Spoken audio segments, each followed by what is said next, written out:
और देखिए क्योंकि ग्राउंड पे बड़ी जबरदस्त हलचल। अदिति, सबसे बड़ी बात ये कहना होगा कि अभी तक पीओके पर हमले करते थे, जहां जहां पर पीओके के पीछे सेफ जोन में पहुंचाया आतंकी हाफिज सईद को या फिर इनके बाकी आतंकियों को, लश्कर जैश के ठिकानों को कैसे सेटल डाउन किया, इस बार भारत ने उन जगहों को भी निशाना बनाया है। और वजह यही है क्योंकि हम कहते थे ना कि जड़ से आपको इलाज करना होगा, ये जड़ से इलाज किया गया है। एक सबसे महत्वपूर्ण बात, क्योंकि हमारे साथ जैसलमेर के सहयोगी, बाड़मेर जैसलमेर के सहयोगी भी हैं और जबरदस्त पकड़ रखते हैं वहाँ की। सबसे महत्वपूर्ण बात है कि ये जो पूरा एक्शन हुआ उसमें जैसलमेर और बाड़मेर का एक बहुत बड़ा योगदान है। जो जिस तरीके से 100 किलोमीटर अंदर 30-15 जिस तरीके से टारगेट किया गया, जैसलमेर का भी बहुत इंपॉर्टेंट रोल रहा। अशोक शेरा बाड़मेर से लाइव है हमारे साथ। अशोक, वहां पर इस समय क्या स्थिति है और क्या रात को, आधी रात को किस तरीके की स्थिति थी, पूरा माजरा आपसे समझना चाहेंगे।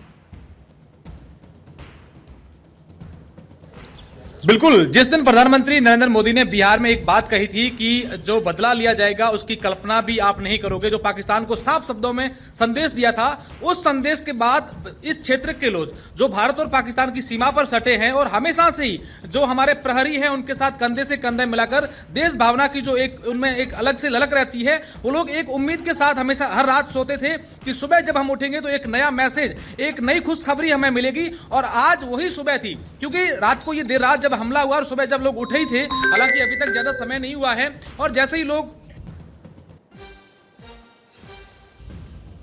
ठीक है अशोक से फिर जुड़े हैं हम। राजीव के पास इसी बीच में चलते। जोधपुर से राजीव है तो कंफर्म कीजिएगा। थानेश्वर के पास चलते हैं। थानेश्वर भी बॉर्डर एरिया के आसपास मौजूद है। थानेश्वर 23 मिनट रहे पाकिस्तान को थर्राते हुए, और ये वो बहुत बड़ा डेवलपमेंट है जिसका इंतजार 140 करोड़ भारतवासी कर रहे थे। आतंकी ठिकानों पर भारत की एयर स्ट्राइक, बॉर्डर एरिया पर कैसी हलचल ऑपरेशन सिंदूर के बाद।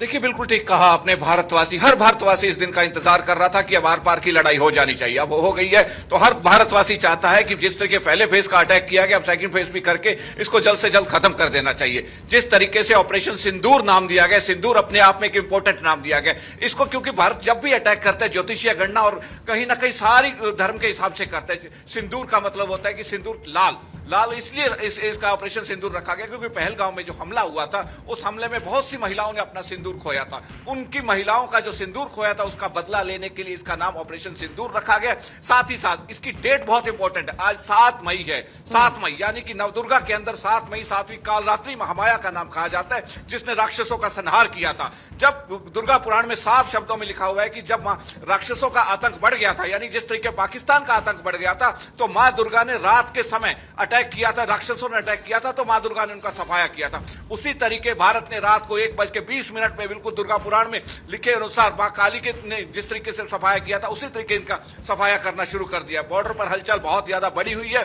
बॉर्डर के नजदीक जितने भी लोग हैं, जिन लोगों से हमारी बातचीत हुई है, सबका एक ही कहना है, हम भी तैयार है सेना के साथ, हमें भी चांस दिया जाए, हम भी जाकर पाकिस्तान की ईंट से ईंट बजाना चाहते हैं। बहुत पाकिस्तान ने आतंक मचा लिया, इंडिया को बहुत नुकसान कर लिया, लेकिन अब बर्दाश्त करने वाले नहीं हैं। तो भारतीयों का जो उत्साह है, पाकिस्तान के प्रति जो नफरत है, उसे देखते ही बनता है। हर भारतीय सेना के प्रति इतनी इज्जत से कर रहा है और हर भारतीय अपनी हर चीज कुर्बान करने के लिए तैयार है। एक ही बात बार बार कह रहे हैं कि हमें मौका दो, हम भी आगे जाएंगे, सेना के कंधे से कंधा मिलाकर चलेंगे, जो भी करना हमें करना है, हमें तैयार है। अब इससे साफ जाहिर है कि भारत पूरा एक हो चुका है और इसके सामने पाकिस्तान घुटने टेकने पर मजबूर हो जाएगा, क्योंकि जिस तरीके से सुबह 4 बजे पाकिस्तान ने प्रेस कॉन्फ्रेंस करके ऐलान किया है कि हमारे जो सिविलियन अटैक हुआ है, हमारी मस्जिदों पर अटैक हुआ है, बॉर्डर इलाकों पर चाक चौबंद बड़ा है, बॉर्डर इलाकों पर चाक चौबंद बड़ा है, मॉक ड्रिल की जो स्थिति बॉर्डर इलाकों पर जितने भी पाकिस्तान को लगते हुए बॉर्डर है, चाहे पठानकोट, इधर से अमृतसर का बॉर्डर हो गया, बीकानेर का बॉर्डर हो गया, जितने भी है सब पर चाक चौबंद बढ़ गया है। पठानकोट बॉर्डर से खास तौर पर 72 घंटे के लिए सरकारी स्कूल कॉलेज सब बंद कर दिए गए हैं। इधर अमृतसर से भी हो सकता है कि कुछ ही देर में सारे स्कूल कॉलेज बंद करने की खबर आ जाए और सब जगह हाई अलर्ट घोषित कर दिया गया। चूंकि आज मॉक ड्रिल भी थी, हालांकि पाकिस्तान की नजर हमारी मॉक ड्रिल पे थी, लेकिन इसी दौरान जिस तरीके से भारत ने एयर स्ट्राइक करके आपके पास जल्दी से क्विक अपडेट सबसे लेते